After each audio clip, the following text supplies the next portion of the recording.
اعجاز بیاں کے ساتھ اعجاز احمد حاضر خدمت ہے۔ جتنی بھی ہماری ضرورت کی اشیاء ہیں، گاڑیاں اوور ہالنگ کرواتے ہیں آپ،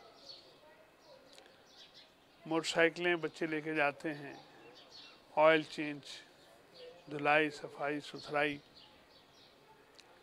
گھروں میں صفائی کا اہتمام، نظافت کا اہتمام۔ یہ پودے آپ دیکھ رہے ہیں ہمارے گھروں میں، صبح شام ان کو پانی کی ضرورت ہوتی ہے،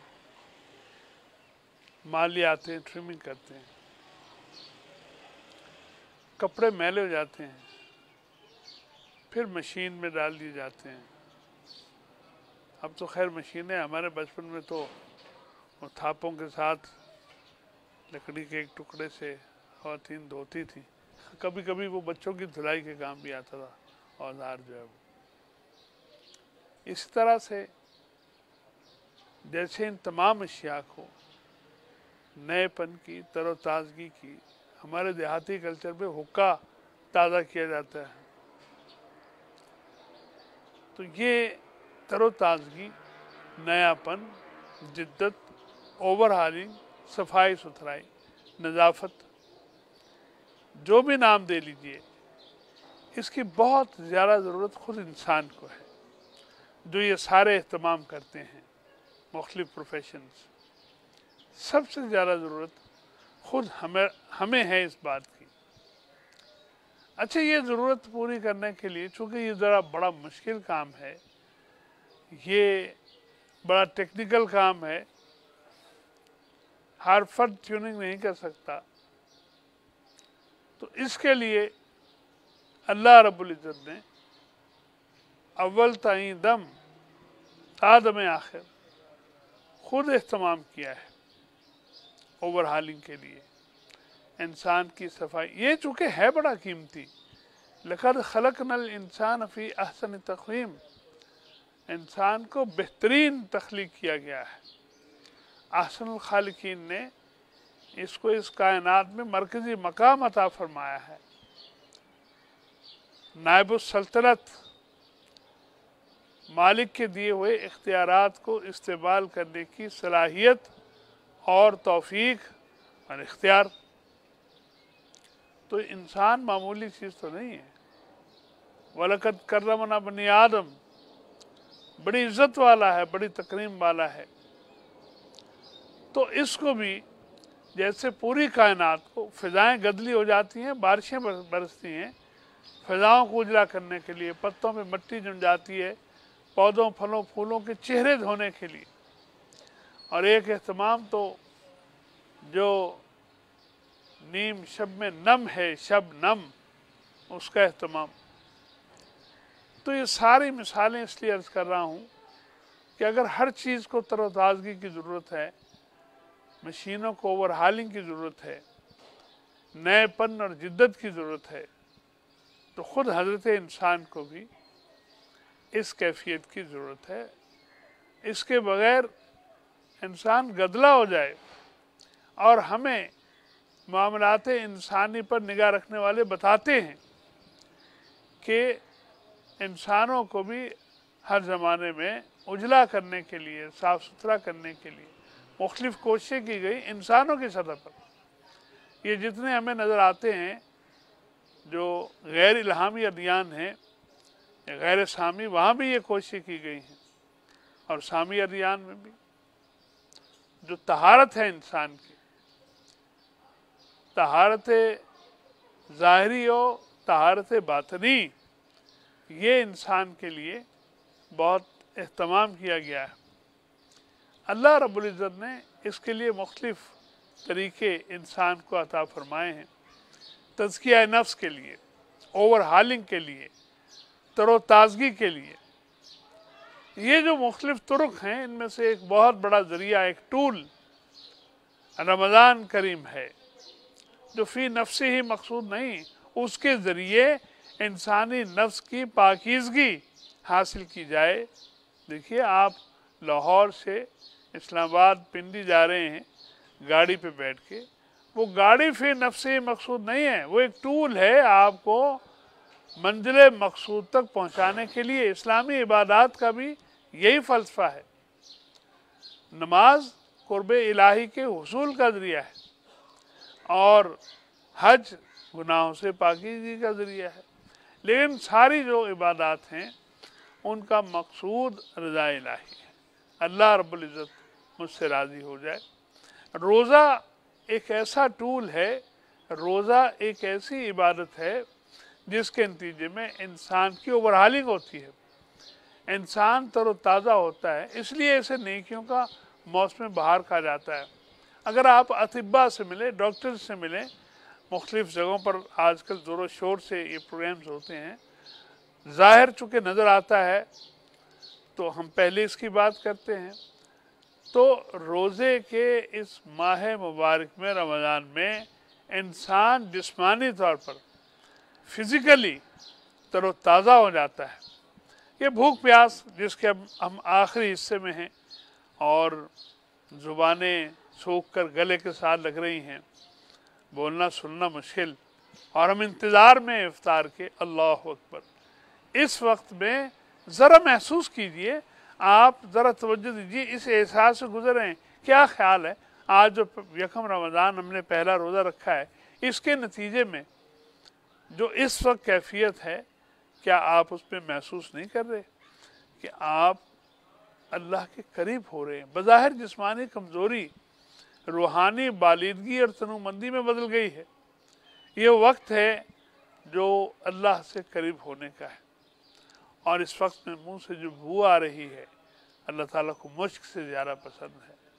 سبحان اللہ و بحمدہ، سبحان اللہ العظیم۔ اللہ بڑا مہربان ہے اپنے بندوں پر، اس نے ایسا کافی اور شافی علاج ہمارے لیے تجویز کر دیا۔ 11 مہینے ہم اپنی مرضی سے کھا پی رہے ہیں، ویسے تو اس وقت بھی خیال رکھنا چاہیے جو قرآن و سنت نے کھانے پینے کے آداب دیے، کلو وشربو ولا تسرفو، ضائع کرنا زیادہ ڈال کے، اور ضائع کرنا اپنے آپ کو پیٹ کے اندر زیادہ ڈال کے۔ تو یہ جو کیفیت ہے، رمضان ہمارے لیے ریفریشنگ کورس ہے، ہماری طبیعت کے لیے اور ما بعد الطبیعت کے لیے، ہمارے ظاہر کے لیے اور ہمارے باطن کے لیے۔ یہ جو بنیادی فلسفہ ہے، یہ ہمیں سمجھنا ہے، تبھی روزہ رکھنے کا مقصد حاصل ہو سکے گا، تقویٰ۔ آج تو یکم رمضان، اور طالب علم اپنے دیکھنے سننے والوں کو مبارکباد پیش کرنا چاہتا ہے۔ میرے عزیزو، خواتین و حضرات، آپ کو مبارک ہو۔ اللہ اکبر، کتنی بڑی بات ہے، کتنی بڑی بات ہے۔ ہماری زندگیاں ایک دفعہ پھر داخل رمضان ہو گئی ہیں۔ ہم رمضان میں داخل ہو گئے اس کی رحمت سے، اس کے فضل سے، وگرنہ پچھلے رمضان میں کتنے ہی تھے جو بالائے زمین تھے اور اب وہ زیر زمین ہیں، خاک ہو گئے۔ اور پچھلا رمضان تو دور کی بات ہے، ابھی کل، ابھی پرسوں آپ نے اعلانات نہیں سنے اپنی مساجد میں؟ آپ کے دائیں بائیں یہ اعلانات نہیں ہو رہے تھے کہ فلاں صاحب، فلاں خاتون، اور ان کا عطا پتہ بتا کے کہ وہ رضا الہی سے انتقال کر گئے، اور ساتھ کہنے والے نے کہا انا للہ و انا الیہ راجعون۔ خواتین و حضرات، میرے بھائی اور میری بہنوں، اللہ تعالیٰ کا شکر ادا کریں، کہیے نا الحمدللہ رب العالمین، الحمدللہ رب العالمین۔ مالک نے بڑی مہربانی کی ہے، اس نے بڑا فضل کیا ہے، اس نے ہمیں پھر داخل رمضان فرمایا، مہلت حیات عطا فرمائی، وقت عطا فرمایا، اور اس نے ہمیں یہ سعادت نصیب فرمائی۔ میں اس پر آپ کو مبارکباد دیتا ہوں۔ ہمارے وہ بچے، نوجوان جنہوں نے بڑے شوق سے آج سحری کی اور روزہ رکھا ہے، وہ جو شاید کسی کا پہلا روزہ ہو، تو میں ان بچوں کو بھی مبارکباد دیتا ہوں، اپنے ان بیٹوں اور بیٹیوں کو جنہیں اللہ تعالیٰ نے توفیق عطا فرمائی ہے رحمتیں اختیار کرنے کی۔ یہ برکات کا مہینہ، آپ جانتے نہیں، شیاطین اس وقت مقید ہو گئے اور شرور ظاہری اور باطنی سے نجات ملی۔ 3 نمازیں ہم پڑھ چکے، فجر، ظہر اور عصر کی نماز، اور آپ نے دیکھا نہیں ہماری مساجد نمازیوں سے، بالخصوص نوجوانوں سے بھر گئی۔ مبارک ہو آپ کو جنہوں نے آج نمازوں کا اہتمام کیا ہے۔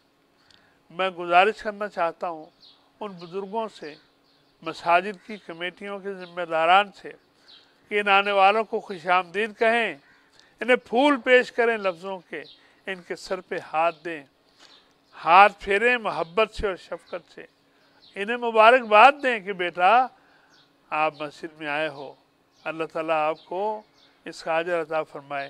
میرا بیٹا آپ خیال رکھنا، مسجد سے ناطہ توڑنا نہیں، جوڑنا ہے۔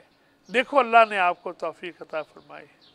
100 سے کہیں گے کوئی ایک تو مانے گا، آپ کی ایک مان گیا، اللہ اکبر، وہ ایک تنہا، وہ بے مثل آپ کو مان لے گا، آپ کی مانے گا، اور ایک نہیں زیادہ مانے گا۔ پھر اس کے ساتھ ساتھ جو اپنی قبر کو روشن کرنے کا اہتمام ہے، آپ کو مبارک ہو، آپ کے بیٹوں نے بیٹیوں نے آج نماز کا اہتمام کیا ہے، شرور سے ان کی حفاظت ہوئی ہے، اور جو وساوس تھے اور جو رکاوٹیں تھیں دور ہوئی ہیں۔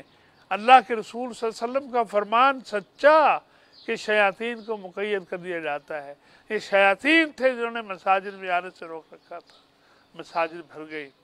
روزہ دار، اللہ اکبر، یہ وقت ہے جب گھروں میں اہتمام ہو رہا ہے، ہماری مائیں بہنیں بیٹیاں اپنے اپنے کچن میں مصروف، اور روزہ داروں کے لیے افطار کے اہتمام کا اس میں مصروف، اور اپنے درجات کو بلند کرتی ہیں۔ خود روزے کی حالت میں جو خواتین اس وقت افطار کی تیاری میں مصروف ہیں، بڑا مقام اور مرتبہ ہے، بہت بڑا اجر ہے۔ میں مبارکباد پیش کرتا ہوں اپنے نوجوانوں کو اور ان لوگوں کو، وہ جو خیر کی بات کرنے والے ہیں دنیا بھر میں، اور ہمارے ہاں تمام چینلز پر، ٹی وی چینلز پر، سوشل میڈیا پر جو خیر کی بات کرنے والے ہیں، میں ان کو سلام عرض کرتا ہوں کہ وہ اخلاص نیت سے اگر اس رمضان میں قوم کے اخلاق کو، ریٹنگ کی بات چھوڑ دیجئے اور اپنے لائکس کی بات کو بھول جائیے اور شیئرز کی ریکویسٹ کو بھول جائیے، صرف اللہ کے لیے بات کریں، اللہ کی رضا کے لیے بات کریں۔ میں اور آپ جو بولنے والے ہیں، یہ دنوں کی بستیوں کی تبدیلی کا باعث نہیں ہو سکتے۔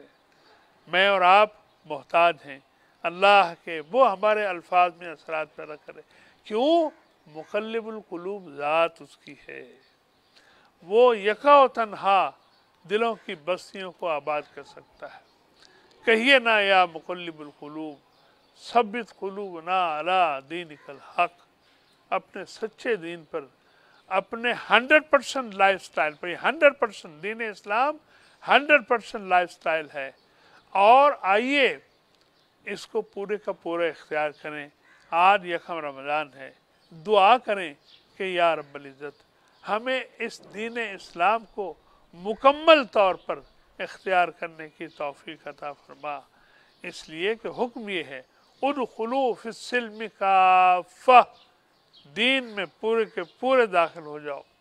یہ جو ہمارا رویہ ہے نا، میں عرض کرتا ہوں، ذرا سوچئے گا، سوال ہے، اپنا بنا لیا، کبھی بیگانہ بن گئے، یہ دھوپ چھاؤں حسب ضرورت بھی خوب ہے، یوں نہیں، کبھی اس کی مان لی اور اکثر من کی مان لی، من چاہی نہیں۔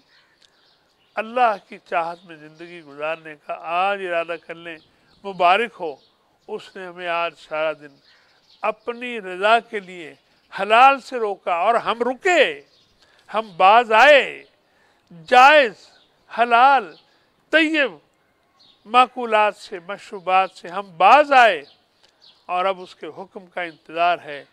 ادھر اس کا نام بلند ہو جو بہت بلند ہے، وَهُوَ الْعَلِيُّ الْعَظِيمُ، ادھر اس کا نام بلند ہو، اور ادھر آواز آئے اللہ اکبر اللہ اکبر، اور دسترخوان کی طرف ہمارے ہاتھ بڑھیں۔